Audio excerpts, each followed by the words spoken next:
Episode-14 recap. കൂടുതലായി doctor ജെയിനോട് സംസാരിക്കുന്നതിനിടയിൽ red റൂമിൽ അവളുടെ അമ്മാവൻ്റെ പ്രേതത്തെ അവൾ കണ്ടുവെന്നും ആ ഭയത്താലാണ് അവൾക്ക് ബോധം നഷ്ടമായതെന്നും ഡോക്ടറോട് അവൾ പറയുന്നു. Summary English. When Jane started complaining about her desperate situation in life, the doctor began consoling her, saying she had at least a kind aunt and kind cousins. But she didn't agree to the doctor and said John used to hit her almost every day. To his further questions, Jane said she didn't like living at Gateshead and she rather hated Gateshead.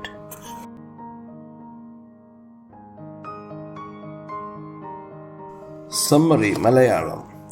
കൂടുതലായി ജെയിനിനെ കുറിച്ച് ചോദിച്ചറിയാൻ തുടങ്ങിയ ഡോക്ടർക്ക് അവൾ ഒട്ടും സന്തോഷവതിയല്ലെന്ന കാര്യം മനസ്സിലായി. കുറഞ്ഞപക്ഷം അവൾക്ക് ദയാലുവായ ഒരു ആൻറ്റിയും അത്തരത്തിലുള്ള കസിൻസും ഉണ്ടല്ലോ എന്ന ചോദ്യത്തിന് അവളുടെ ആൻറ്റി അവളുടെ സ്നേഹമോ ദയയോ ഇല്ലാത്തവളാണെന്നും അവളുടെ കസിൻ ജോൺ അവൾ ഏതാണ്ട് എല്ലാ ദിവസവും എന്ന പോലെ തന്നെ തല്ലുമായിരുന്നുവെന്നും അവൾ ദുഃഖത്തോടെ പറഞ്ഞു. Actual story. And that has made you sad this morning? There are other reasons. ഇപ്പോൾ ഡോക്ടർ ചോദിക്കുകയാണ്, അപ്പോൾ അതാണ് നിന്നെ ദുഃഖിതയാക്കിയത്. And that has made you sad this morning? There are other reasons.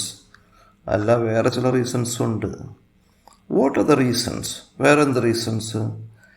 I have no father and mother and no brothers and no sisters. അപ്പോൾ അവൾ പറയുവാണ്, ജെയിൻ പറയണത് അവൾക്ക് അവളുടെ അപ്പനും അമ്മയില്ല, അച്ഛനമ്മയില്ല, പിന്നെ ആരാണ് ബ്രദേഴ്സും സിസ്റ്റേഴ്സോ ആരുമില്ല, അതൊരു കാരണം. But you have a kind aunt and you have kind cousins. നിനക്ക് അവരൊക്കെ ഉണ്ടല്ലോ, കൈൻഡ് ആണ്ട് ഉണ്ട്, കസിൻസൊക്കെ ഉണ്ടല്ലോ. Kind, they aren't, they are not. They aren't kind. They are wicked and cruel. John hit me. Hit എന്ന് പറഞ്ഞാൽ അടിക്കുക എന്നർത്ഥം. John hit me. ഹിറ്റിൻ്റെ 3 ഫോം സെയിം ആണ്. Hit, hit, hit. He hits me every day. ഇത് വളരെ പ്രധാനപ്പെട്ടൊരു ടെൻസിൽ പെട്ടതാണ്. ടെൻസിൽ തനിയെ നമ്മൾ വേറെ എപ്പിസോഡ് ചെയ്യും, പക്ഷേ കൂട്ടത്തിൽ പറഞ്ഞു പോയാൽ നിങ്ങൾക്ക് ചെറുതായിട്ട് ഓർമ്മ നിൽക്കും. പലാവർത്തി പറയുമ്പോൾ നന്നായിട്ട് ഓർമ്മയിൽ തെളിഞ്ഞു വരും. He hits me every day. അവനെന്നെ എല്ലാ ദിവസവും തന്നെ തല്ലാറുണ്ട്. ഇത്തരത്തിൽ നമ്മൾ പതിവ് കാര്യങ്ങൾ, നിരന്തരമായി നടക്കുന്ന കാര്യങ്ങൾ, ഇവയ്ക്കെല്ലാം ഈ ടെൻസിലാണ് നമ്മൾ പറയേണ്ടത്. He hits me. ഇവിടെ ഹീ സിംഗുലർ ആയതുകൊണ്ട് മാത്രമാണ് അവിടെ ഹിറ്റിൻ്റെ കൂടെ രസ് കയറി വന്നത്. He hits me every day. ഇനി മറ്റു ചില എക്സാമ്പിൾ കൂടി നോക്കാം. He teaches me every day. Hit എന്നുള്ളത് മാറ്റിയിട്ട് അവിടെ ടീച്ച് എന്നാക്കി കഴിഞ്ഞാൽ എന്താവും? He teaches me every day. അവൻ എല്ലാ ദിവസവും എന്നെ പഠിപ്പിക്കാറുണ്ട്. അവിടെ ഇനി അത് മാറ്റിയിട്ട് വേറെ വാക്ക് വയ്ക്കണം, കോൾ എന്നാക്കണം. He calls me every day. അവൻ എല്ലാ ദിവസവും എന്നെ വിളിക്കാറുണ്ട്. He calls me every day. ഇനി he kisses me every day. അവൻ എല്ലാ ദിവസവും എന്നെ ചുംബിക്കാറുണ്ട്. അപ്പം പതിവ് കാര്യങ്ങൾ പറയാനായിട്ട് നമ്മൾ ഒത്തിരി വാക്കുകളെടുത്ത് ചേർക്കണ്ട. ഇത്ര സബ്ജക്റ്റ്, വേർബ്, കർത്താവും ഈ ക്രിയയും പറഞ്ഞ സംഭവം റെഡിയാണ്. ഇത് തന്നെ ഓക്കെ. ഇനി ഈ ടെൻസുകളിൽ തന്നെ നെഗറ്റീവും ചോദ്യമൊക്കെ ഉണ്ടാക്കാനായിട്ട് നമ്മൾ എന്ത് ചേർക്കുന്നു? ഡു അല്ലെങ്കിൽ ഡസ് ചേർക്കണം. ഇപ്പം എന്നെ എല്ലാ ദിവസവും തല്ലാറുണ്ടെന്നുള്ളത് ഇല്ലെന്ന് പറയുകയാണെങ്കിൽ ഹി ഡസൻറ്റ് ഹിറ്റ്. ചോദ്യമാണെങ്കിൽ does he hit you every day. ഇപ്പോൾ സിമ്പിൾ പ്രസൻറ്റിൽ ക്വസ്റ്റ്യൻ ഉണ്ടാക്കാനും നെഗറ്റീവ് ഉണ്ടാക്കാനും ഡു. നമ്മൾ നേരത്തെ പറഞ്ഞു ആ മെയിൻ വെർബിൻ്റെ അകത്താണ് ഇത് ഒളിഞ്ഞിരിക്കുന്നത്. ഈ ഡൂവിനെ നമ്മൾ വെളിയിൽ കൊണ്ടുവരുമ്പോൾ നമുക്ക് ഇത് മുൻവശത്തേക്ക് എടുത്ത് വെച്ചിട്ടുണ്ടെങ്കിൽ അത് ക്വസ്റ്റ്യനായിട്ട് മാറും. അല്ലെങ്കിൽ അത് അതിൻ്റെ കൂടെ നോട്ട് ഡു നോട്ട് അല്ലെങ്കിൽ ഡസ് നോട്ട് എന്ന് ചേർക്കുമ്പോൾ നെഗറ്റീവ് ആവും. And my aunt locked me in the red room. അത് മാത്രമല്ല എന്നെ ആൻറ്റി റെഡ് റൂമിൽ ലോക്ക് ചെയ്തിടുകയും ചെയ്തു. Then you don't like living here, അപ്പോൾ നിനക്ക് ഇവിടെ താമസിക്കുന്നത് ഇഷ്ടമല്ലേ? ഡോക്ടർ ചോദിക്കുകയാണ്. ഡോണ്ട് ലൈക്ക് ലിവിങ്, ഈ സ്ട്രക്ചർ നോക്കുക. ഒരു കാര്യം ചെയ്യുന്നത് ഇഷ്ടമാണെന്ന് പറയാൻ അല്ലെങ്കിൽ ഇഷ്ടമല്ലെന്ന് പറയാൻ ഉപയോഗിക്കുന്ന ഒരു സ്ട്രക്ചറാണിത്. അപ്പോൾ നമ്മൾ ലൈക്കിൻ്റെ കൂടെ ഒന്ന് അടുത്ത വെർബിനോട് ING ചേർക്കുമ്പോൾ ആ സ്ട്രക്ചർ കറക്റ്റായിട്ട് വരും. അതിൻ്റെ example, I like going to the park. എനിക്ക് എന്ത് ചെയ്യുന്നത് ഇഷ്ടമാണ്? എനിക്ക് പാർക്കിൽ പോകുന്നത് ഇഷ്ടമാണ്. ഐ ലൈക്ക്, പിന്നെ വെർബിനോട് ING ചേർക്കണം, ഗോയിങ് ടു ദ പാർക്ക്. അടുത്ത example, she loves playing games. അവൾക്ക് എന്ത് ഇഷ്ടമാണ്? ഗെയിംസ് കളിക്കുന്നത് ഇഷ്ടമാണ്. They hate cleaning. അവർക്ക് വൃത്തിയാക്കൽ, ക്ലീനിങ് വെറുപ്പാണ്. I like cooking. എനിക്കെന്ത് ഇഷ്ടമാണ്? എനിക്ക് പാചകം ചെയ്യൽ ഇഷ്ടമാണ്. They hate going to the dentist. അതിപ്പോൾ വരുന്നില്ല, ആർക്കും തന്നെയാണ് ഡെൻറ്റിസ്റ്റിൻ്റെ അടുത്ത് പോകുന്നുള്ളത് എപ്പോഴും വലിയ ബുദ്ധിമുട്ടുള്ള കാര്യമാണ്. ദേ ഹെയ്റ്റ്, അവർക്ക് വെറുപ്പാണെന്ന്. ഗോയിങ് ടു ദ ഡെൻറ്റിസ്റ്റ്, അവിടെ ഭയം എന്നുള്ളതായിരിക്കും കൂടുതൽ ഉദ്ദേശിക്കുന്നത്. I don't like doing homework. എനിക്കിഷ്ടമല്ല എന്തെന്ന്? I don't like doing homework ചെയ്യുന്നത് എനിക്കിഷ്ടമല്ല. Do you like reading? നിങ്ങൾക്ക് വായിക്കുന്നത് ഇഷ്ടമാണോ? അപ്പോൾ ഇത്തരത്തിലൊരു കാര്യം ചെയ്യാൻ ഇഷ്ടമാണ് അല്ലെങ്കിൽ ഇഷ്ടമല്ലെന്ന് പറയണമെങ്കിൽ നമ്മൾ ലൈക്ക് വെർബിൻ്റെ കൂടെ ING കൊണ്ട് ചേർത്ത് കൊടുക്കണം. ഇല്ലെങ്കിൽ ഡു നോട്ട് അല്ലെങ്കിൽ ഡസ് നോട്ട് ചേർക്കുമ്പോൾ അതിൻ്റെ അകത്ത് നമുക്ക് നെഗറ്റീവ് കിട്ടും. Okay, I hate it. Jane പറയുന്നത് എനിക്ക് വെറുപ്പാണെന്ന് അവിടെ താമസിക്കാനായിട്ട്, ഗേറ്റ് സൈഡിൽ താമസിക്കാനായിട്ട് അയാൾക്ക് ഇഷ്ടമല്ല. Have you any other relations? നിനക്ക് വേറെ വല്ല റിലേഷൻസ് ഉണ്ടോ? ഐ ഡോണ്ട് നോ, എനിക്കറിയില്ല. അപ്പം ഐ നോ എന്ന് പറഞ്ഞാൽ എനിക്കറിയാം, ഐ ഡോണ്ട് നോ എനിക്കറിയില്ല. Do not. Would you like to go to school? ഡോക്ടറിൻ്റെ അടുത്ത ചോദ്യമാണ്, would you like to go to school? നമ്മൾ നേരത്തെ കുറിച്ച് പറഞ്ഞിട്ടുണ്ടെങ്കിൽ ഞാൻ ആവർത്തിച്ച് പറയാം. വുഡ് യു എന്നൊരു നമ്മളൊരാളോട് ചോദിച്ച് would you like to go to school എന്ന് വെച്ചാൽ ഇവിടുത്തെ അർത്ഥം നിനക്ക് സ്കൂളിൽ പോയാൽ കൊള്ളാമെന്നുണ്ടോ? ഇത് ഡോക്ടർ അവളൊരു കാര്യത്തിലേക്ക് ക്ഷണിക്കുകയാണ്, അവൾക്കൊരു ഓഫർ കൊടുക്കുകയാണ്. നിനക്ക് ഇഷ്ടമാണെന്നുണ്ടെങ്കിൽ ഒരു കുഴപ്പമില്ല, എനിക്ക് നിന്നെ സ്കൂളിൽ അയക്കാൻ കഴിയും, ഞാൻ അതിന് തയ്യാറാണ്, നിൻ്റെ സമ്മതം പറഞ്ഞാൽ മതി. അപ്പോൾ ഒരാളൊരു കാര്യത്തിലേക്ക് നമ്മൾ ക്ഷണിക്കുമ്പോൾ നമുക്ക് എപ്പോഴും ഉപയോഗിക്കാവുന്ന ഒരു സ്ട്രക്ചറാണ് വുഡ് യു ലൈക്ക് ടു. ഇപ്പോൾ നിനക്കൊരു കോഫി കുടിച്ചാൽ കൊള്ളാമെന്നുണ്ടോ? Would you like to have a cup of coffee? നിനക്ക് മിനിസ്റ്ററെ മീറ്റ് ചെയ്താൽ കൊള്ളാമെന്നുണ്ടോ? Would you like to meet the minister? അപ്പോൾ ഇതിൻ്റെയൊക്കെ അർത്ഥം ഈ പറയുന്ന ആളത് ചെയ്തു കൊടുക്കാൻ സന്നദ്ധയാണ്, അയാൾക്ക് നല്ല സൗകര്യമുണ്ടുള്ള മനസ്സുണ്ട്, നിങ്ങൾ പറഞ്ഞാൽ അത് ചെയ്തു തരാം. Okay, I thought for a time I didn't know what school was. ജെയിനൊരു സ്കൂൾ എങ്ങനെയാണെന്നുള്ളത് അതിനെക്കുറിച്ചൊന്നും ഒരു ഐഡിയ ഉണ്ടായിരുന്നില്ല. ബട്ട് ഐ തോട്ട്, പക്ഷെ അവൾ എന്ത് ചിന്തിച്ചു? School can't be worse than Gateshead. School എന്തായിരിക്കില്ല?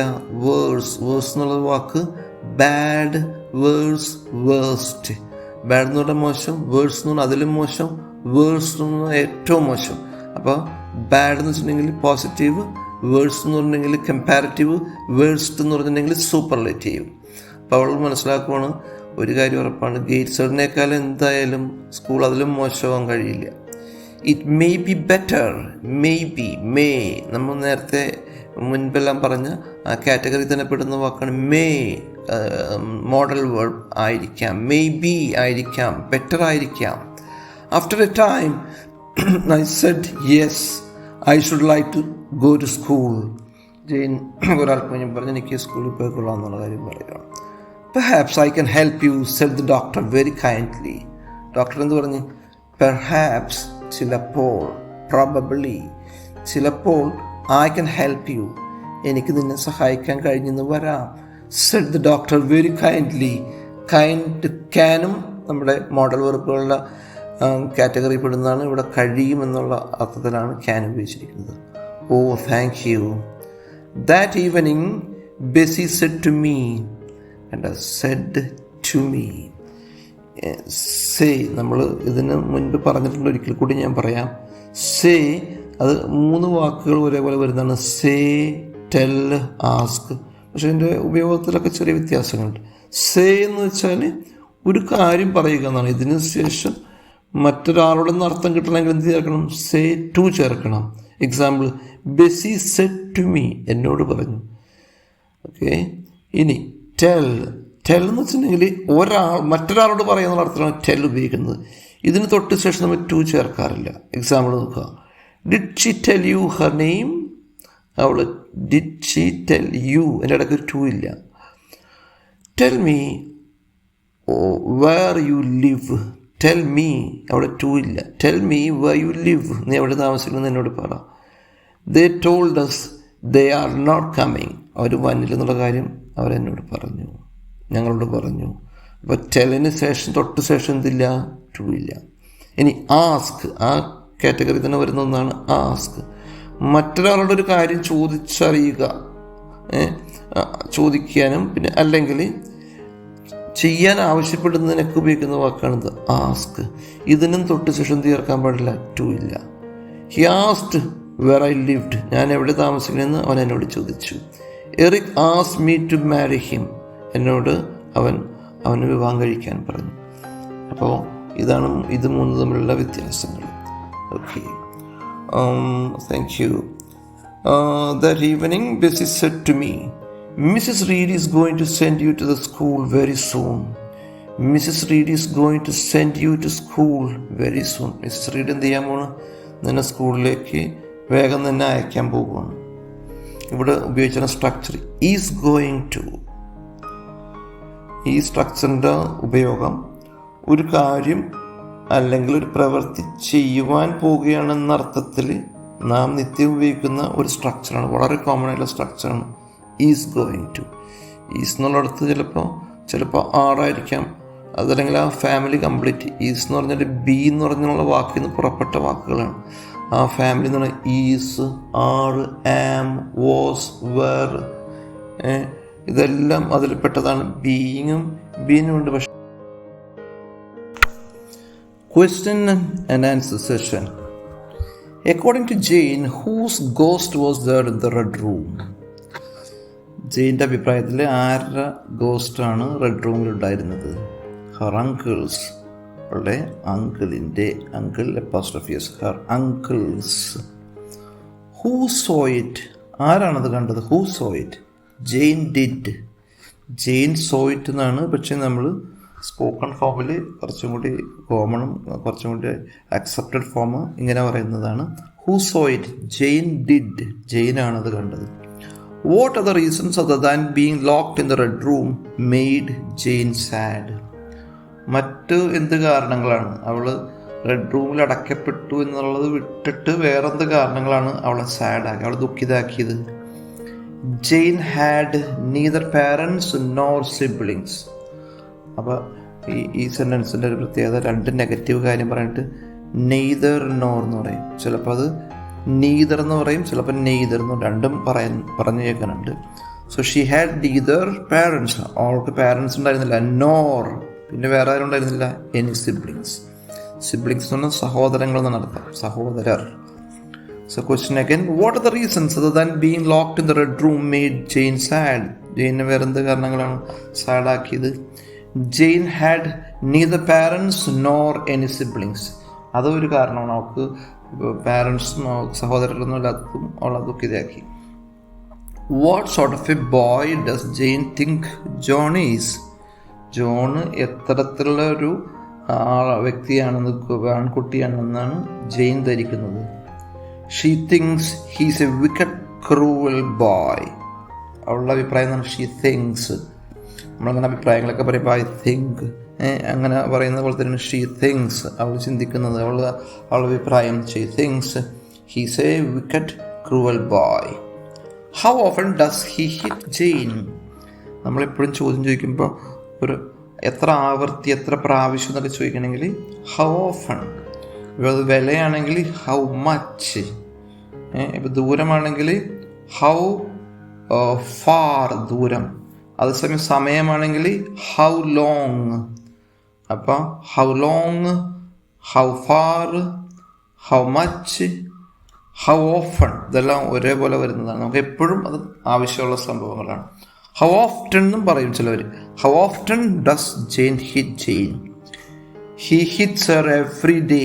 He hits, he singular ആയതുകൊണ്ട് മാത്രം ഹിറ്റിനോട് എസ് വന്ന്. He hits her every day, പതിവായിട്ട് ചെയ്യുന്ന കാര്യങ്ങളാണ്, അതുകൊണ്ടാണ് അങ്ങനെ. He hits her every day എന്ന് പറയുന്നത്. Does Jane like living at Gateshead? അവിടെ ഗേറ്റ്സ്ഹെഡിൽ താമസിക്കുന്നവർക്ക് ഇഷ്ടമാണോ? No she doesn't. No she doesn't like എന്നുള്ളതാണ്, പക്ഷേ ഇത്ര തന്നെ പറഞ്ഞാൽ തന്നെ കംപ്ലീറ്റ് സെൻറ്റൻസ് കംപ്ലീറ്റ് ആയി. No she doesn't.